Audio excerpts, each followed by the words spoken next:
MovieWeb.com.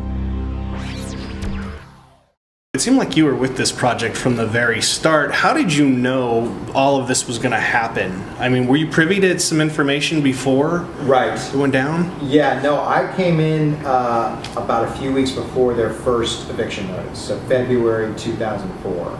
And with a little editing magic, we tried to give a sense of us being there a little bit before that, using archival footage and footage that I shot after the fact to get a sense of that first eviction notice. So that's a little bit of movie magic. But then, in the case of when we did start, we started a few weeks before the February 29th, 2004 eviction notice.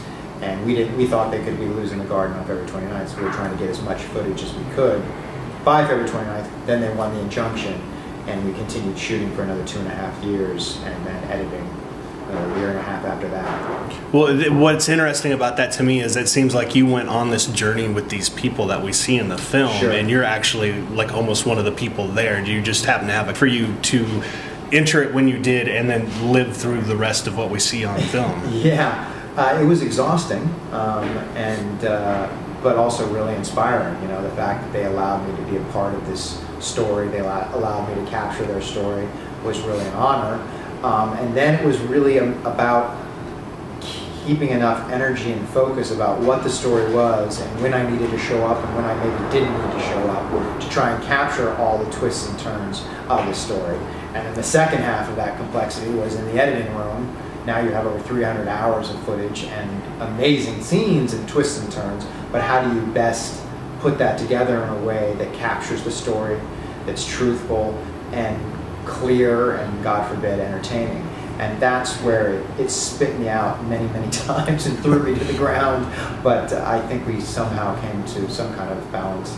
Well, did you have other things going on in your life at that time as far as work is concerned? No, I mean work-related, that you would be like involved in, say, another project or another work-related thing, and all of a sudden you were just ripped out of that world and forced to go down here to deal with what was going on. Absolutely, yeah. No, I mean, on a personal and professional level, I started off as being single and without a child to being married and with a child by the end of this long story. And then on a professional level, yes, I had to take other work to pay for this job. And on one of the biggest shoot days, not to give away the end of the story, but on one of the biggest events of the garden, I was working on an animated film that I was directing, and I had to leave, you know, for 2 days straight and shoot there nonstop.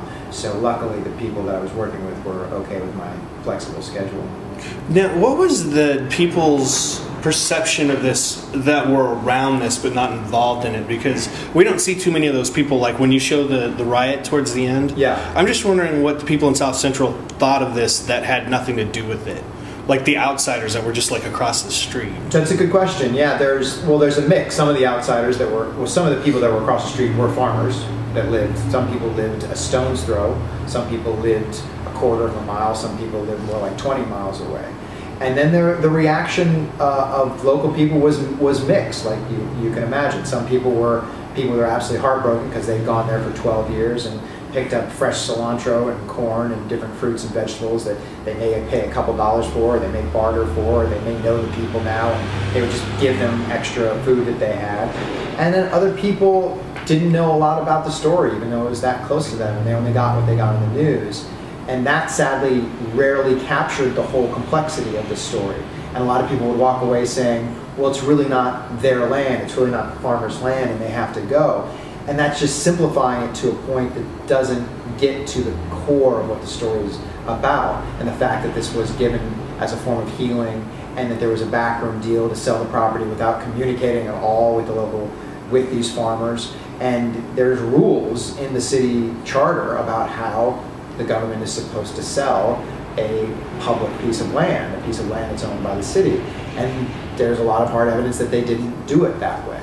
So I'm getting a little bit away from your question, but that reaction was mixed. You know, there was a lot of people that were absolutely heartbroken, and there were some people with this a little confused, and that's one of the reasons that I wanted to make the film, was to try and get across the complexities of what went into creating this garden, and in the end kind of dismantling this garden.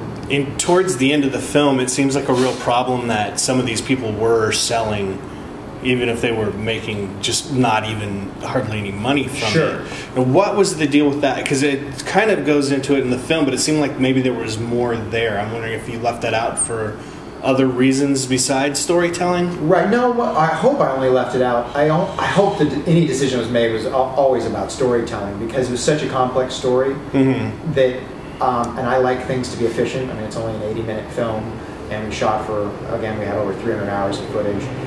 And I like giving just enough to an audience, that they get it and they're not saying, oh God, you're telling me too much, it's redundant, don't, beat me over the head. In terms of the infighting that happened after they won their injunction, that was a natural part of the process of them presenting the best community garden to the world that they could.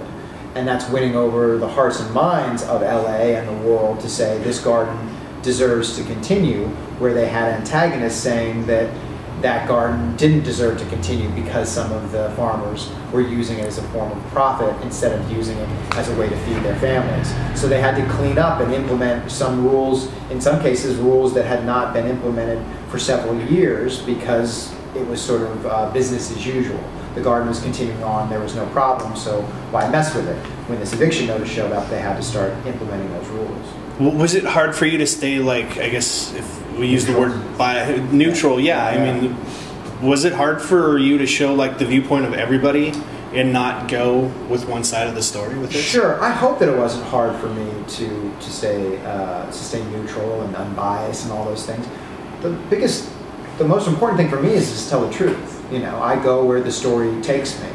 I came into the story from the point of view of the farmers, because that's how I heard about it, and I showed up there and I saw this place and I started to hear all the questions that they were asking about, why are we being evicted? There's a backroom deal, they're not giving us answers and all these things. And it became fascinating to me to tell it from that point of view. And they allowed me to tell it from that point of view, which was a big part of it as well. I tried to talk to as many people on the other side of the story, the antagonists, as it were, and several of them talked to me and some didn't. Juanita Tate and Jan Perry did talk to me, and Mayor Villaraigosa dodged me, and Ralph Horowitz dodged me, but luckily we have their voice in the film through news broadcasts and as well as Mr. Horowitz's deposition and things like that.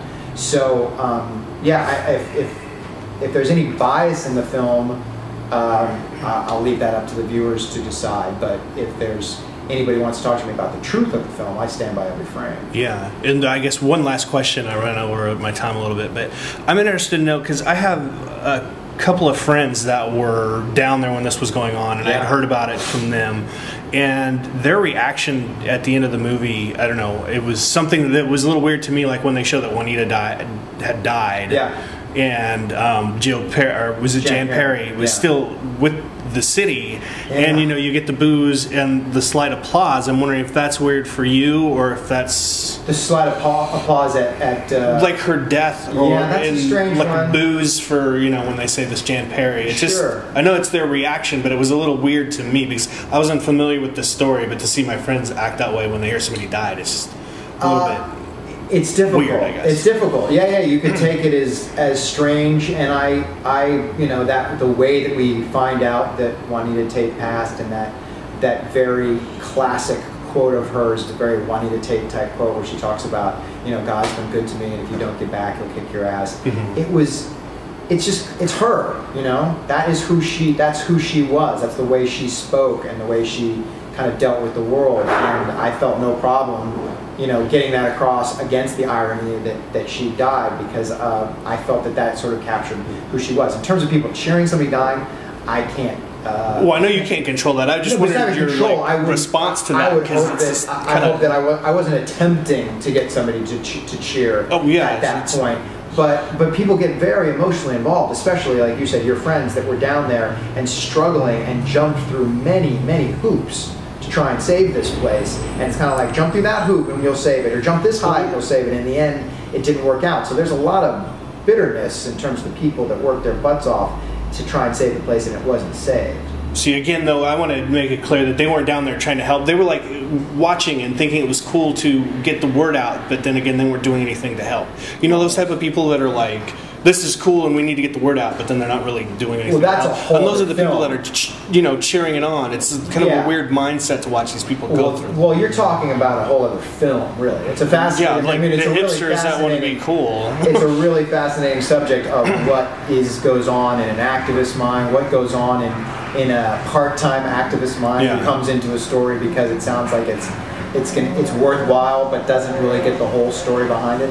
That's a much broader subject that I think we play with we deal with a little bit. Yeah. But I can't go into completely because that's a whole other film unto itself. Well, I guess I was just wanting to know your response, but I mean, you gave it to me because it's so weird to me. It's very strange. No, it's very strange to see people cheer somebody dying, and yet at the same time, I can understand that from there, it's like a little bit of payback for feeling like they got their noses pushed in the dirt.